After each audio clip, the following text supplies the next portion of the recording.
বেগুনের কথা জিজ্ঞাসা করে আমি ভাবছি যে তুমি নিশ্চয়ই ইলিশ মাছ নিয়ে আসবে, এর জন্য বেগুন দিয়ে ইলিশের সেই ঝোল হবে আমার কথা চিন্তা করে, এর জন্য আমি ভাবছি। সরষে তো দেওয়া হবে না তোমার জন্য, আর 2 পিস যেন মায়ের জন্য ভাজা রাখা থাকে, মা শনিবার খাবে।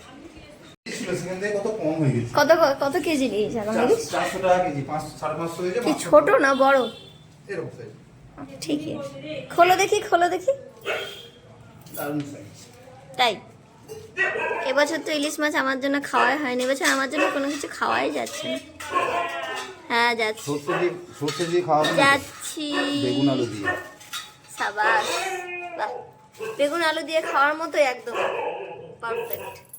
তাহলে হচ্ছে আজকে বেগুন দিয়ে ইলিশের ঝোল। মর্নিং এভরিওয়ান, তো সবাই কেমন আছে? আশা করছি সবাই ভালো আছে এবং সুস্থ আছে। তো সকাল সকাল তোমাদের দেখিয়ে দিয়েছি আজকে হাজবেন্ড বাজারে গিয়ে ইলিশ মাছ পেয়েছে। ছোট ইলিশ, খোকা ইলিশও না, আবার খুব যে বড় সাইজের সেটাও না, মানে বেশ বড় বড় 3 পিস হয়েছে, ভালো রকম পিস। তো সেই মাছটাই আজকে পাতলা করে ঝোল বানাবো, কারণ এখন তো সর্ষে মাছ খাওয়া যাবে না। আমি খেতে পারবো না বলে এতদিন আমাদের বাড়িতে ইলিশ আসেনি, নাহলে হাজব্যান্ড অনেক আগে ইলিশ মাছ নিয়ে চলে আসতো। তো আজকে ছোট ছোট সাইজের পেয়েছে, এর জন্য নিয়ে এসেছে। আলু আর বেগুন দিয়ে কালো জিরে দিয়ে পাতলা করে ঝোলটা বানাবো। মায়ের মোটামুটি রান্না হয়ে গেছে, আজ তো বৃহস্পতিবার, মা তো খাবে না, তো মায়ের জন্য আগে ভেজে তুলে রাখবো আর আমাদের সবার জন্য ঝোল বানাবো। তো চলো প্রথম থেকে শেষ পর্যন্ত ভিডিওটা দেখতে থাকো। নুন হলুদ দিয়ে দিই অল্প করে।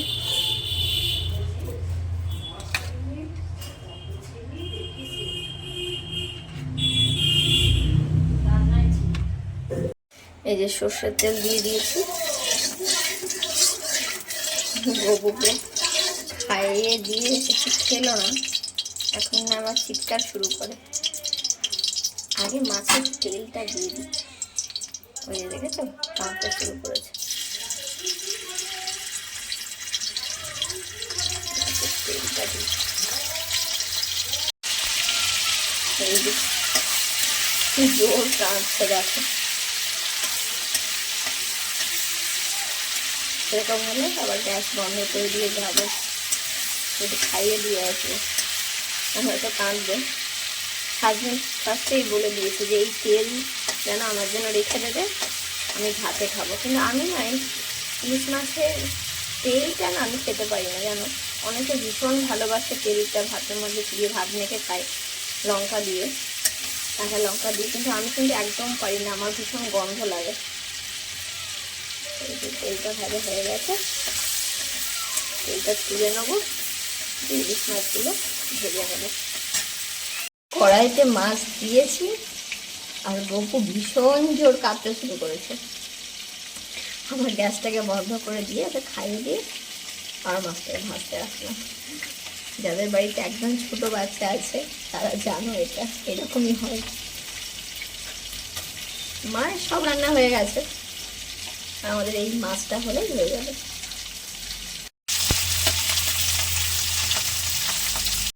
আজকে মোটামুটি সারাদিনই মেঘলা আছে, প্লাস মাঝে মাঝে বৃষ্টিও এসে যাচ্ছে, মাঝে মাঝে রোদ হচ্ছে, মাঝে মাঝে বৃষ্টি।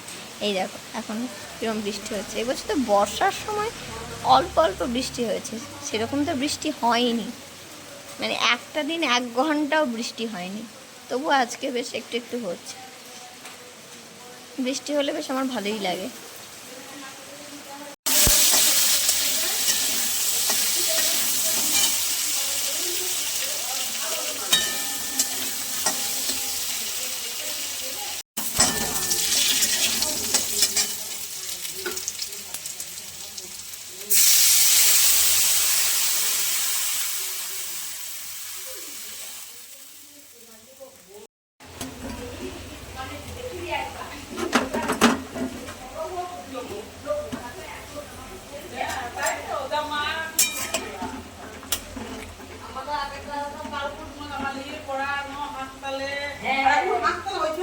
যে মাছগুলো সব ভাজা হয়ে গেছে, মায়ের জন্য ভালো ভালো 2 পিস রেখে দেবো, মা পরে খাবে।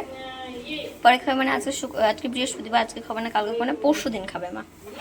আর এই যে মাছের তেল অনেকটা,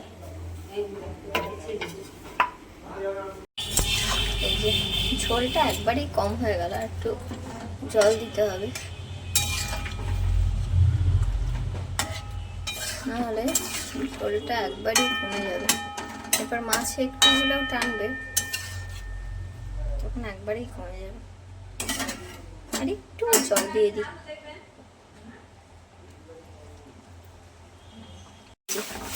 রান্না আমার কমপ্লিট।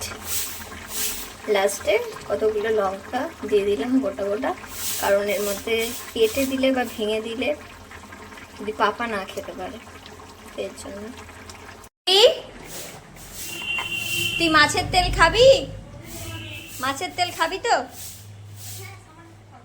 হ্যাঁ, জিজ্ঞাসা করে নিচ্ছি, কারণ অনেকটা মাছের তেল আছে, পরে এই মাছের তেল দিয়ে অন্য মাছ রান্না করলে ভালো লাগবে না, তখন মাছের তেলটা ফেলে দিতে হবে। তার জন্য ওরা দুজন খাবে, এরকম রেখে দেবো। বাকিটা মাছের তেল ঝোলের মধ্যে দিয়ে দিই।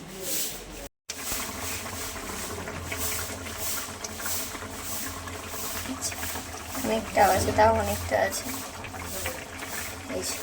এইটুকু থাক, ওদের দুজনের হয়ে যাবে। এই ছোট ইলিশ মাছের এরকমভাবে পাতলা ঝোল কার কার ভালো লাগে আমাকে অবশ্যই জানিও। আমার তো ভীষণ ভালো লাগে, অনেকদিন আগে খেয়েছি, তো আমার তো ভীষণই ভালো লাগে।